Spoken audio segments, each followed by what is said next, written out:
The mighty Star Empire had ruled over 17 galactic sectors for thousands of years. No one dared to challenge them.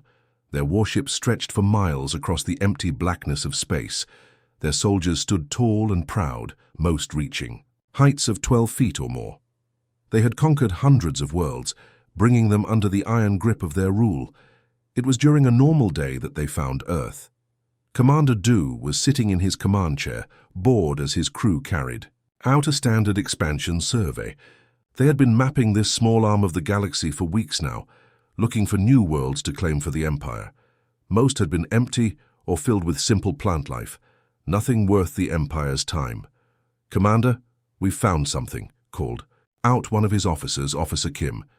"A small blue planet in a system with 8 others." Commander Du barely looked up from his data pad. "Another one. Is there anything special about it?" "Sir, it has life. Advanced life." This caught Du's attention. He set down his pad and walked to the main viewing screen.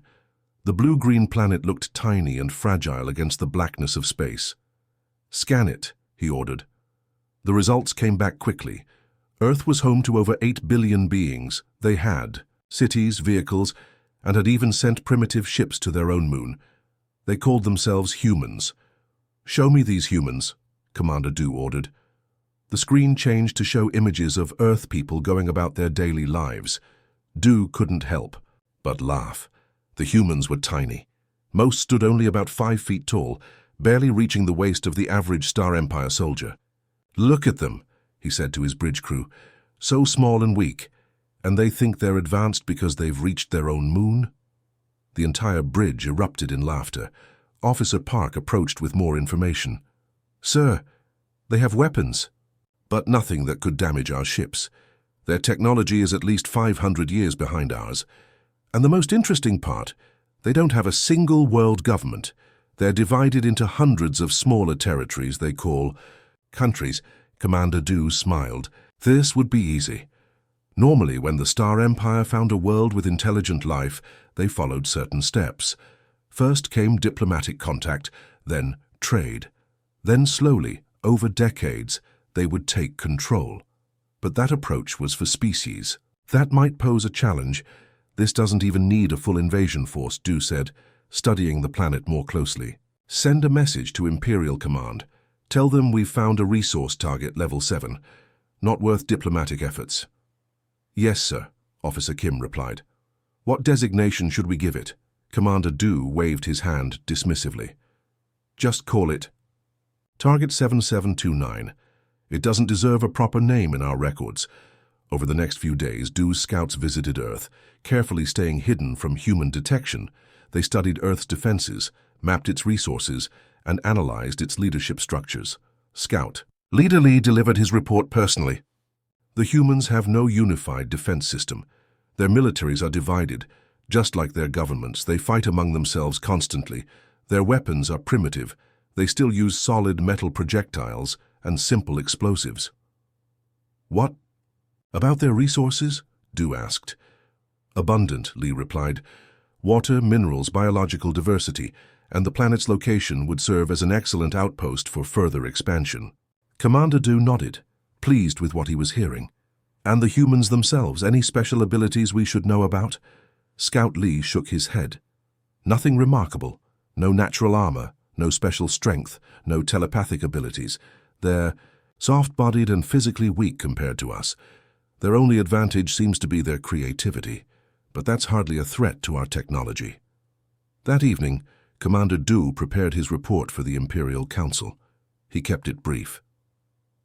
Planet discovered, small but resource-rich, inhabited by physically inferior species with primitive technology and fractured political structure. Recommend immediate acquisition rather than standard diplomatic protocol.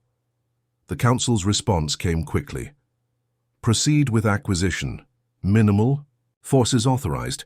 Expected completion 3 Earth months. Commander Du called his top officers together. "We won't need the full fleet for this. Prepare 20 warships. That should be more than enough to handle these humans." Officer Park looked surprised. "Only 20, sir? Protocol suggests at least 50 for a populated world." "These aren't normal circumstances," Du replied with a smirk. "Have you seen these humans? They're tiny, Their weapons can't even reach our ships in orbit. This will be the easiest conquest in Empire history.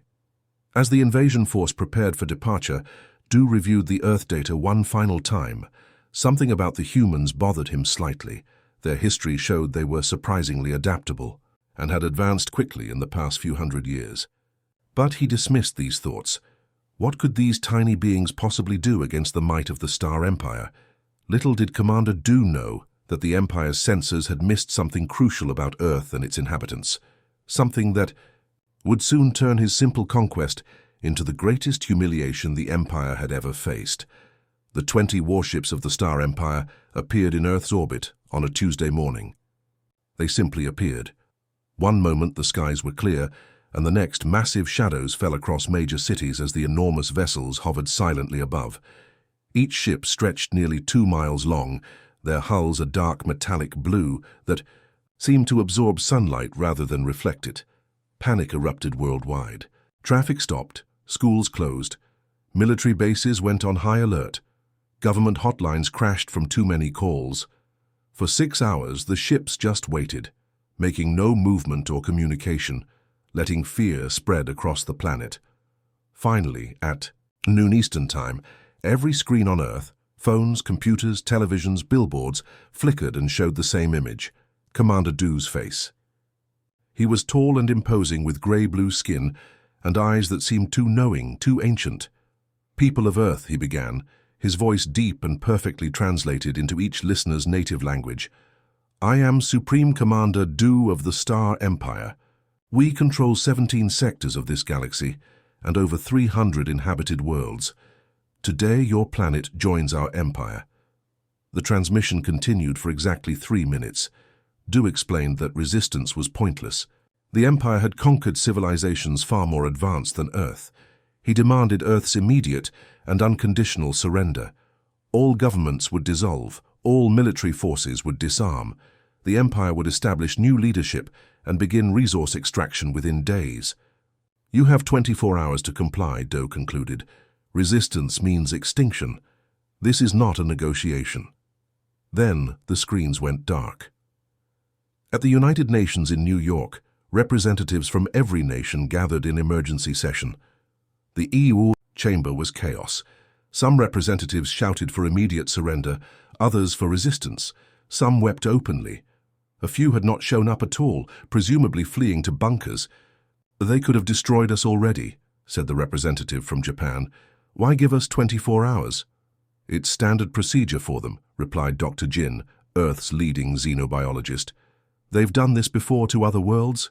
They want intact infrastructure and minimal damage to resources." The UN Secretary-General called for order. "We need a unified response. We cannot fight these ships. Our weapons can't even reach them. But surrender means the end of human autonomy forever." In the back of the room, a small group had formed around Professor Song, a game theory expert who had spent his life studying conflict resolution. He wasn't supposed to be there, but had been brought in by his former student, now a diplomatic aide. "There's another option," Professor Song said quietly. Then louder, "There's another option." The room gradually quieted. "These beings believe they're superior to us in every way," Song continued. "Their psychology will be built on that certainty. We can use that."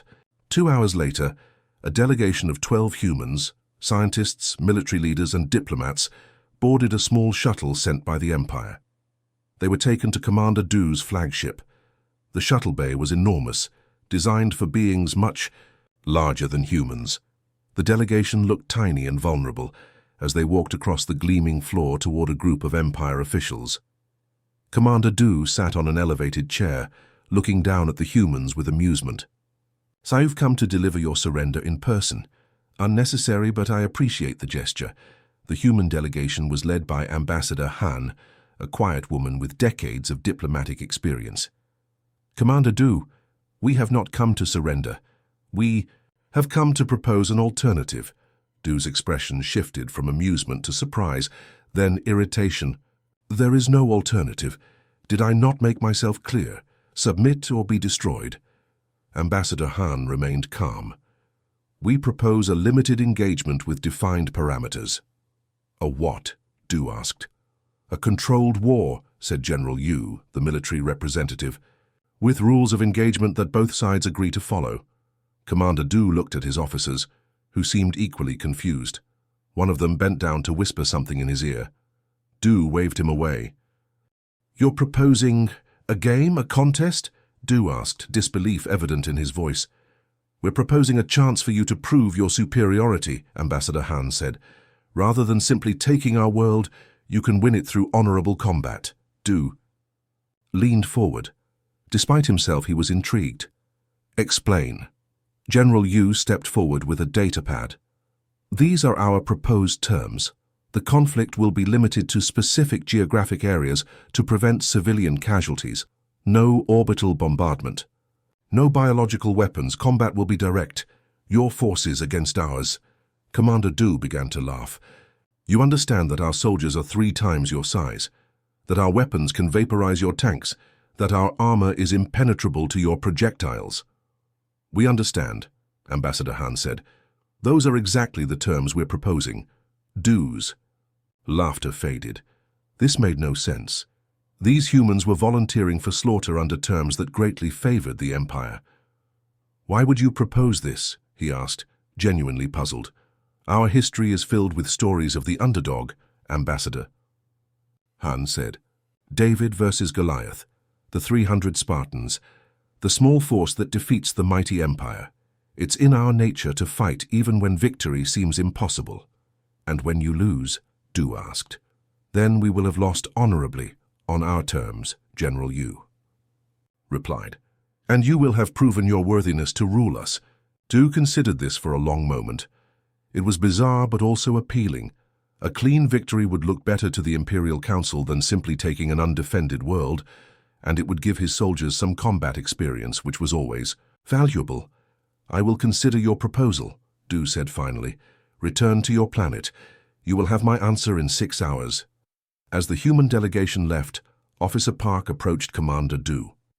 "Sir, this is highly irregular. We should just proceed with the standard acquisition." Du watched the small humans walking back to their shuttle. "Something isn't right here. They're too confident, but I can't see any way this benefits them." "Perhaps it's just their way of accepting defeat while saving face," Officer Park suggested. "Perhaps," Du said, but he couldn't shake the feeling that he was missing something important. These tiny humans had surprised him, and in his 1,000 years of military service, surprises had never been good. The first battle took place in the Australian outback. Commander Du had chosen this location carefully, far from major population centers, with open terrain that favored the Empire's superior weapons range. His forces landed at dawn, 5,000 elite soldiers in powered armor suits, supported by hover tanks and air drones. They expected to crush the human defenders quickly as a demonstration of the Empire's might. What happened instead would forever change how the Empire viewed warfare. The human forces, led by General Han, didn't meet the Empire troops head-on as expected. Instead, they retreated, drawing the Imperial forces deeper into the landscape. Empire soldiers advanced confidently, their sensors detecting little resistance. Then the ground beneath them exploded. "They've mined the entire area," Officer Kim shouted over the comms as 3 hover tanks vanished in balls of flame. "But our scans showed nothing. The human mines weren't metal or plastic. They were made of wood, glass, and stone materials that the Empire's advanced sensors weren't programmed to detect as threats." Simple but effective. As Empire forces regrouped, the humans struck from hidden positions. Their weapons were weaker, but they'd studied the Empire armor and aimed for the joints and vision systems. Dozens of Imperial soldiers fell, unable to locate their attackers. By sunset, what should have been a decisive victory had become a humiliating retreat. The Empire forces had lost nearly 400 soldiers and 6 tanks while inflicting minimal casualties on the humans. "This is a minor setback," Commander Do told his officers aboard the flagship. "We underestimated their preparation. Next time we'll be ready for these primitive tricks." But the second battle went even worse. In the forests of South America, Empire forces found themselves fighting an enemy they could barely see. Humans covered in mud that masked their heat signatures moved silently through the trees. They didn't try to kill Empire soldiers. Instead, They disabled their communication systems and power supplies. "They're learning too quickly," Officer Park reported to Commander Du after the third failed engagement. "Somehow, they've already figured out how to jam our squad-level communications, and they've captured some of our weapons." "Impossible," Du replied. "The technology is gene-locked to our species." "Not anymore," Park said grimly. "They've modified the grip mechanisms and rewired the biometric sensors. They're using our own weapons against us." Most disturbing was the humans' willingness to take casualties. In one battle near the old city of Cairo, human soldiers deliberately drew fire to reveal Empire positions, sacrificing themselves so their comrades could target the attackers. "They fight like they don't fear death," one young Empire officer said, his voice shaking after returning from the battlefield. "They're so small, so fragile, but they just keep coming." Commander Du reviewed the battle footage with growing concern. The humans were changing tactics constantly, sometimes in the middle of engagements. If something didn't work, they immediately tried something else. Empire forces, trained to follow standard battle doctrines perfected over thousands of years, couldn't adapt nearly as quickly. After 2 weeks, the Empire had committed all 20 ships and their full combat forces to the Earth campaign. The casualty reports grew longer each day. What had been planned as a 3-month operation to secure a simple resource planet was becoming a grinding war of attrition. In his private quarters, Commander Du drafted a message he never thought he'd have to send, a request for reinforcements. He paused before sending it, knowing what this would mean for his career. Failure was not tolerated in the Empire, and requesting help for what should have been a simple conquest of a primitive world was an admission of failure. But he had no choice. The humans were not fighting according to any recognizable military doctrine. They used their knowledge of their own planet in ways the Empire couldn't counter. They fought in small teams, melting away when confronted, only to reappear somewhere unexpected, and somehow they were reverse engineering Empire technology at an alarming rate. "Send the request," Du finally ordered his communications officer. "Request an additional 50 warships and full combat complements." That night, as he studied the latest battle plans, Officer Sun approached with more disturbing news. "Sir, we've detected unusual activity in several of our secondary systems. The pattern suggests someone may be accessing our databases." "Impossible," Du said automatically. "Our firewalls and encryption would take another species centuries to break." "Nevertheless," Sun continued, "data packets are being copied, weapons schematics, shield frequencies, communication protocols." Du felt a chill run through him. "How are they doing this?" "We don't know, sir, but there's more." "The human prisoners we captured last week? They're gone." "What do you mean gone? They escaped?" Sun looked uncomfortable. "No, sir. According to the logs, they were never there. But I saw them myself when they were brought aboard." Du stared at the tactical display showing Earth rotating peacefully below. The blue planet looked so harmless, so small. How could its tiny inhabitants be causing such chaos? "Sir," Officer Kim said hesitantly from the doorway, "the humans are requesting a parley. They want to show you something they say will change the nature of this conflict." Du laughed bitterly. "I'm sure they do." He straightened his uniform. "Very well.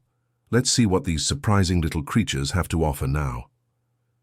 As he walked to the shuttle bay, Du couldn't shake the feeling that the simple resource acquisition had become something much more dangerous. Not just to his career, but perhaps to the Empire itself. Jin had never planned to be a war hero. 6 months ago, she had been working at a small tech company, designing security systems for online banking. Now, she sat in an underground bunker, 50 meters beneath the mountains of South Korea, leading the most important hacking operation in human history. "How's it coming?" asked the general who stood behind her, watching the screens with a mixture of hope and confusion.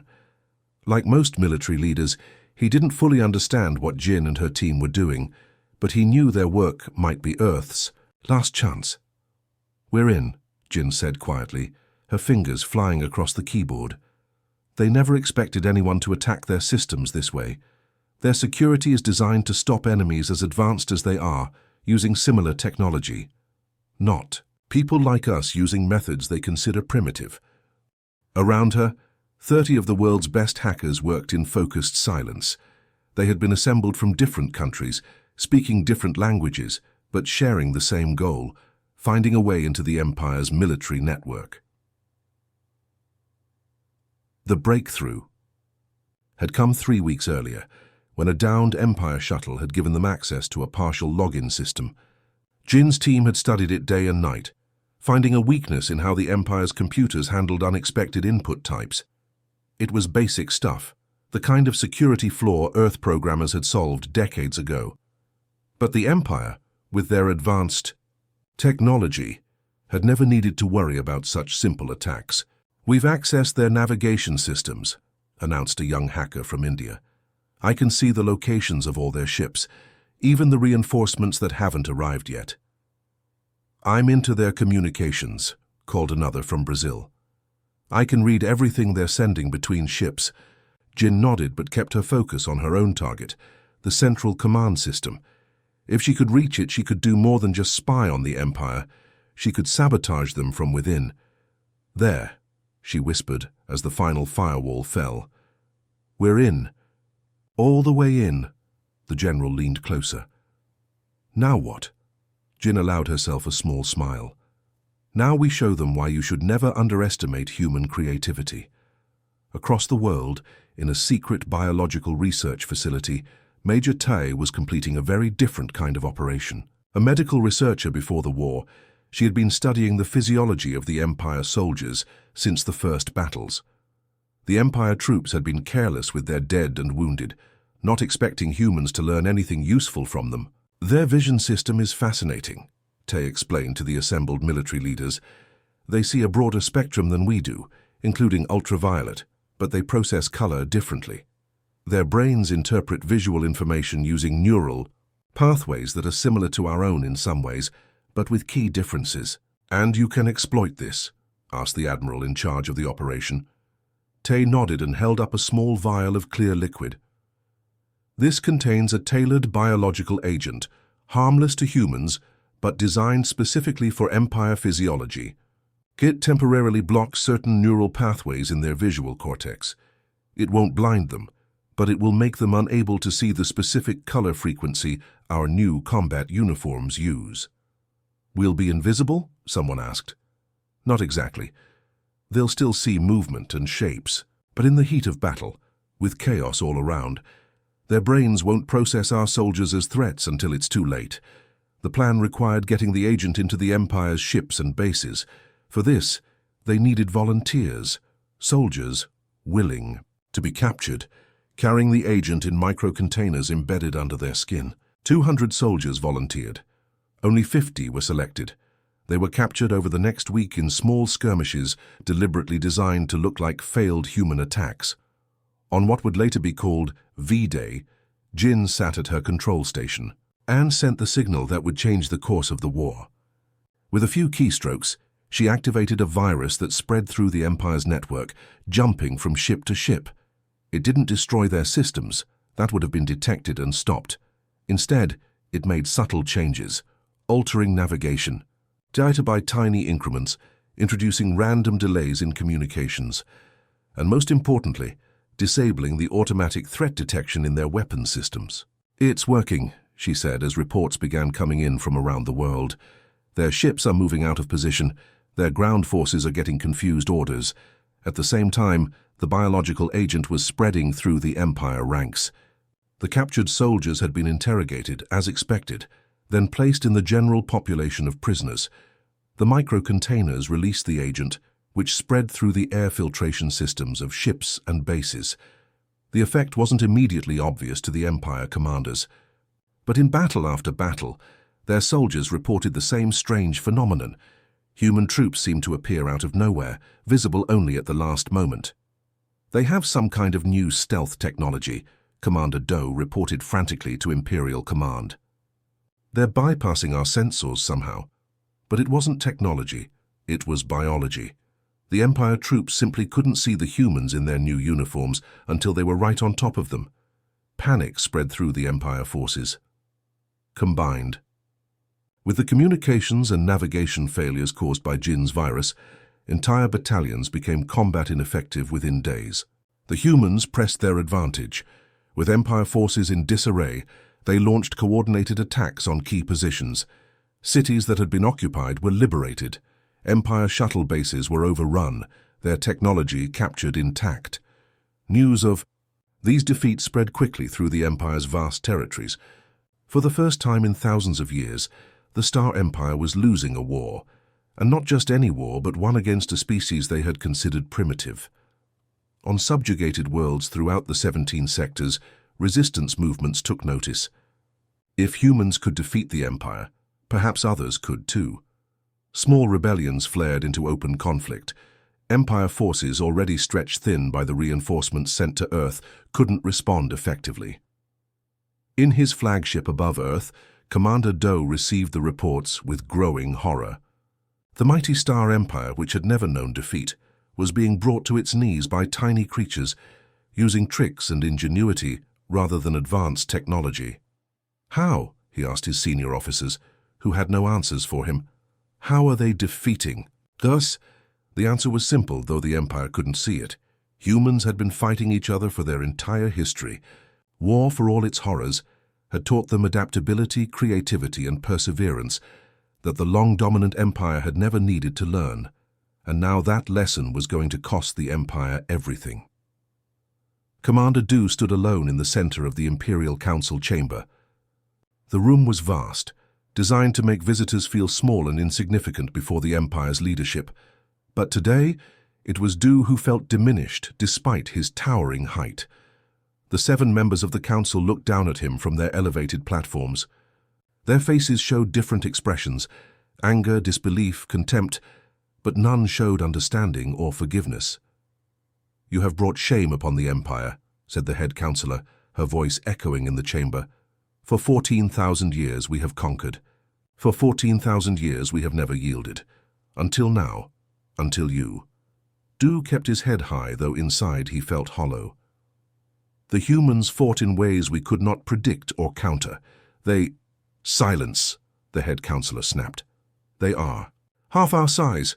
Their technology is centuries behind ours. You had overwhelming force and still you failed." The surrender document lay on a pedestal between them, the first in the Empire's long history. Doe had signed it 3 days ago in a simple ceremony on Earth. The human diplomat who had presented the terms Jew had been respectful rather than triumphant. That somehow made it worse. "The Council has reviewed the terms of surrender," continued another counselor, his voice slightly gentler. "We find them puzzling. The humans could have demanded much more." This was true. When the Empire's forces collapsed and defeat became inevitable, Doe had expected harsh terms, massive reparations, territorial concessions, perhaps even the execution of leadership. Such were the ways of war, even if the Empire had always been on the giving end rather than the receiving. Instead, the humans had simply asked for recognition of Earth's sovereignty, the establishment of diplomatic relations, and a non-aggression pact. No reparations, no occupied zones, no humiliating concessions. "They are either fools or they have some greater plan we cannot yet see," said the third counselor. "No conqueror has ever been so lenient." "They don't see themselves as conquerors," Doe said quietly. "That's what we never understood about them." 6 months after the surrender ceremony, the first human diplomatic mission arrived at the Empire's capital world. The Empire citizens lined the streets, expecting to see the fearsome warriors who had somehow defeated their mighty military. What they saw instead were ordinary humans, scientists, diplomats, artists, teachers, who greeted them with smiles and open hands. Leading them was diplomat Jew, who had negotiated the peace terms. "We come not to claim victory, but to build friendship," Jew said in his address to the planetary population. "Earth has no desire to rule or dominate. We believe that different species can work together for mutual benefit, each contributing their unique strengths." Many Empire citizens were suspicious. Some were openly hostile. After all, these small creatures had humiliated their once invincible military. But others were curious. The humans didn't act like any victorious species the Empire had encountered before. Over the next few years, the relationship between Earth and the Empire evolved in unexpected ways. Human scientists freely shared medical discoveries that helped treat diseases in Empire populations. Human engineers worked alongside Empire technicians to solve energy production problems that had plagued outer colonies for generations. Most surprisingly, humans showed no fear when walking among beings twice their size. They treated Empire citizens as equals, not as defeated enemies. This approach slowly changed perceptions throughout the Empire's territories. 5 years after the war, a young Empire engineer named Min arrived on Earth as part of an exchange program. He had expected to find a militaristic society, given how effectively humans had fought. Instead, he discovered a world of incredible diversity, different cultures, languages, beliefs and ideas, all somehow coexisting despite their differences. "How do you manage it?" he asked his human colleague. "In the Empire, such differences would cause chaos." The human smiled. "Sometimes it does cause chaos. We argue, we disagree, we make mistakes. But that's also our strength. Every voice can be heard. Every idea can be considered. We've learned that our differences make us stronger, not weaker." This concept, that diversity could be a strength rather than a weakness, was revolutionary in the rigid hierarchy of the Empire. Spread slowly at first, then faster as its benefits became clear. Planets that had been subjugated for millennia began to reclaim their cultural identities while remaining part of a greater community. 10 years after the war, Commander Do, now retired from military service, received an unexpected visitor. At his home, Jin, the human hacker who had been instrumental in defeating his forces. "Why are you here?" Do asked, surprised to find no anger in himself at seeing her. "To invite you to Earth," Jin replied. "Your knowledge would be valuable to a joint research project we're establishing." "After what I tried to do to your world?" Do asked incredulously. Jin's expression was serious, but not unkind. "We've learned through our own history that holding onto hatred only prevents progress. You were doing what your culture taught you was right. Now we all have the opportunity to learn a better way." By the 20th anniversary of what was now called First Contact, rather than the war, the galaxy had transformed. The Empire still existed, but as a commonwealth of worlds rather than a conquered territory. Human ships traveled freely between stars, bringing with them ideas rather than weapons. The Imperial Council, once the absolute authority over 17 sectors, had reformed into a representative body with members from all worlds, including Earth. Their first elected leader was a former Empire colony governor who had embraced the human ideals of cooperation and diversity. Commander Do, now quite old, sometimes walked in the parks of Earth, marveling at how differently things had turned out than he'd expected. The humans hadn't wanted revenge or power. They had wanted partnership. And in giving their former enemies dignity, rather than demanding submission, they had created something far stronger than the Empire had ever been. "Our greatest mistake," he told a group of students who recognized him from their history lessons, wasn't underestimating human ingenuity in battle. It was failing to understand that true strength comes from working together, not from conquering others. That was the lesson your small planet taught our vast empire, and it changed the galaxy forever.